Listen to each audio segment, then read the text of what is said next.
ಹಿಂದೂ ಧರ್ಮದಲ್ಲಿ ತುಳಸಿ ಪವಿತ್ರವಾದಂತಹ ಗಿಡ. ವಿಷ್ಣುವಿಗೆ ಪ್ರಿಯವಾದ ಶ್ರೀ ತುಳಸಿ ಗಿಡವನ್ನ ಭಾರತದಲ್ಲಿ ಪ್ರತಿಯೊಂದು ಮನೆಯಲ್ಲೂ ಬೆಳೆಸಿ ಪೂಜಿಸುವ ಪದ್ಧತಿ ಇಂದಿಗೂ ಇದೆ. ತುಳಸಿಯಲ್ಲಿ ಅನೇಕ ಔಷಧೀಯ ಗುಣಗಳಿರುವುದು ಸಹ ಪೂಜನೀಯ ಅಂಶವಾಗಿ ತಿಳಿಸಲ್ಪಟ್ಟಿದೆ. ಧಾರ್ಮಿಕ ಹಾಗೂ ಆರೋಗ್ಯದ ದೃಷ್ಟಿಯಿಂದ ಹಲವು ಮಹತ್ವಗಳನ್ನು ಹೊಂದಿರುವಂತಹ ತುಳಸಿ ಗಿಡವನ್ನ ಮನೆಯಲ್ಲಿ ನೆಡುವಾಗ ಪ್ರಮುಖವಾಗಿ ಗಮನ ಹರಿಸಬೇಕಾಗಿರುವ ಕೆಲವೊಂದು ಸಂಗತಿಗಳು ಈ ರೀತಿಯಾಗಿವೆ. ಏಕಾದಶಿ ಹಾಗೂ ರವಿವಾರಗಳಂದು ತುಳಸಿ ಎಲೆಗಳನ್ನ ಕೀಳಬಾರದು ಎನ್ನುವ ನಂಬಿಕೆ ಇದೆ. ಆದ್ದರಿಂದ ಆ ದಿನಗಳಲ್ಲಿ ತುಳಸಿ ದಳಗಳನ್ನ ಕೀಳಬಾರದು.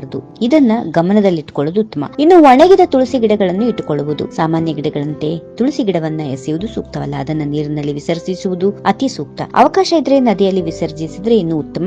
ಒಣಗಿದ ತುಳಸಿ ಗಿಡವನ್ನ ವಿಸರ್ಜಿಸಿದ ನಂತರ ತಕ್ಷಣವೇ ಹೊಸ ಗಿಡವನ್ನ ನೆಡಬೇಕು. ತುಳಸಿ ಗಿಡದ ನಡುವೆ ಮುಳ್ಳಿನ ಗಿಡಗಳನ್ನ ಬೆಳೆಸುವುದನ್ನ ನಿಲ್ಲಿಸಿಬಿಡಬೇಕು. ಅದರ ಬದಲು ತುಳಸಿ ಗಿಡದ ನಡುವೆ ಹೂವಿನ ಗಿಡಗಳನ್ನ ಹಚ್ಚಬಹುದು. ತುಳಸಿ ಸಾಮಾನ್ಯ ಎಲ್ಲರ ಮನೆಯಲ್ಲೂ ಬೆಳೆಯುವಂತಹ ದೈವಿಕ ಸಸ್ಯ. ತುಳಸಿ ಧಾರ್ಮಿಕವಾಗಿ ಮಾತ್ರ ಹೆಸರು ಗಳಿಸಿಲ್ಲ, ಅದರಲ್ಲಿ ಕೆಲವು ಔಷಧೀಯ ಗುಣಗಳು ಕೂಡ ಇವೆ. ಆದ್ರೆ ಈ ಅಂಶ ತುಳಸಿ ಬೆಳೆಸಿದ ಅದೆಷ್ಟೋ ಜನರಿಗೆ ತಿಳಿದಿರೋದಿಲ್ಲ. ಇದರ ಎಲೆ ಗಂಧವೇ ವಾತಾವರಣ ತಂಪು ಮತ್ತು ಕಲ್ಮಶರಹಿತವಾಗಿಸುವ ಶಕ್ತಿಯನ್ನ ಹೊಂದಿದೆ. ಪ್ರತಿದಿನ ಬೆಳಿಗ್ಗೆ 6 ತುಳಸಿ ಎಲೆಗಳನ್ನ ಖಾಲಿ ಹೊಟ್ಟೆಯಲ್ಲಿ ಸ್ವೀಕರಿಸೋದ್ರಿಂದ 50ಕ್ಕೂ ಹೆಚ್ಚು ಕಾಯಿಲೆಗಳು ನಿಮ್ಮಿಂದ ದೂರ ಆಗ್ತವೆ. ಆರೋಗ್ಯದ ದೃಷ್ಟಿಯಿಂದ ಇದನ್ನ ಅಭ್ಯಾಸ ಮಾಡಿಕೊಳ್ಳೋದ್ರಿಂದ ದೀರ್ಘಕಾಲ ಆರೋಗ್ಯದಿಂದಿರಬಹುದು. ತುಳಸಿಯ ಇನ್ನಿತರ ಆರೋಗ್ಯಕರ ಲಾಭಗಳ ಬಗ್ಗೆ ಈ ರೀತಿಯಾಗಿದೆ ಮಾಹಿತಿ. ಜ್ವರ ಹಾಗೂ ಶೀತಕ್ಕೆ ಇದು ರಾಮಬಾಣ. ಜ್ವರ ಹಾಗೂ ಶೀತಕ್ಕೆ ಇದರ ಎಲೆಗಳನ್ನ ಚಹಾದೊಂದಿಗೆ ಕುದಿಸಿ ಕುಡಿಯೋದ್ರಿಂದ ಮಲೇರಿಯಾ ಹಾಗೂ ಡೆಂಗು ಜ್ವರ ಉಪಶಮನವಾಗುತ್ತೆ ಮತ್ತು ತುಳಸಿ ರಸ ಜ್ವರವನ್ನು ತಗ್ಗಿಸುವಲ್ಲಿ ಸಹಕಾರಿ. ಇದರ ಎಲೆಯನ್ನ ಜಗಿಯುವುದರಿಂದ ಶೀತ ಹಾಗೂ ಕೆಮ್ಮು ನಿವಾರಣೆ ಆಗುತ್ತೆ. ಇನ್ನು ಕಿಡ್ನಿಯಲ್ಲಿನ ಕಲ್ಲಿನ ಸಮಸ್ಯೆಗಳು ಕೂಡ ಇದು ನಿವಾರಿಸುತ್ತೆ. ತುಳಸಿ ರಸವನ್ನ ಜೇನಿನೊಂದಿಗೆ ನಿಯಮಿತವಾಗಿ 6 ತಿಂಗಳು ತೆಗೆದುಕೊಂಡಲ್ಲಿ ನೋವಿನ ಬಾಧೆ ಕಡಿಮೆ ಆಗುತ್ತೆ. ಹೀಗೆ ಬಹುವಿಧ ಕಾಯಿಲೆಗಳಿಗೆ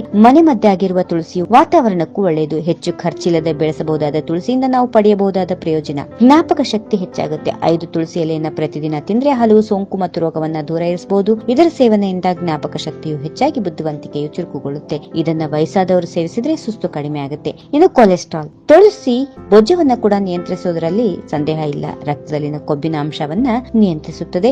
ಜ್ವರ, ಕೆಮ್ಮು, ಟಿಬಿ ರೋಗಗಳಿಗೆ 3 ಗ್ರಾಂ ತುಳಸಿಯನ್ನ ಪ್ರತಿನಿತ್ಯ ಸೇವನೆ ಮಾಡೋದ್ರಿಂದ ಸಾಕಷ್ಟು ಉಪಯೋಗ ಇದೆ. ಇನ್ನು ವಾಸ್ತು ಪ್ರಕಾರ ತುಳಸಿ ಮಹತ್ವ ಪಡೆದುಕೊಂಡಿದ್ದು, ಉತ್ತರ ಹಾಗೂ ಈಶಾನ್ಯ ದಿಕ್ಕಿನಲ್ಲಿ ತುಳಸಿ ಗಿಡವನ್ನು ನೆಡೋದ್ರಿಂದ ಉತ್ತಮ ಫಲಗಳು ದೊರೆಯುತ್ತವೆ. ಋಣಾತ್ಮಕ ಶಕ್ತಿಗಳಿಂದ ರಕ್ಷಣೆ ಸಿಗುತ್ತದೆ ಎನ್ನುವ ನಂಬಿಕೆ ಕೂಡ ಇದೆ.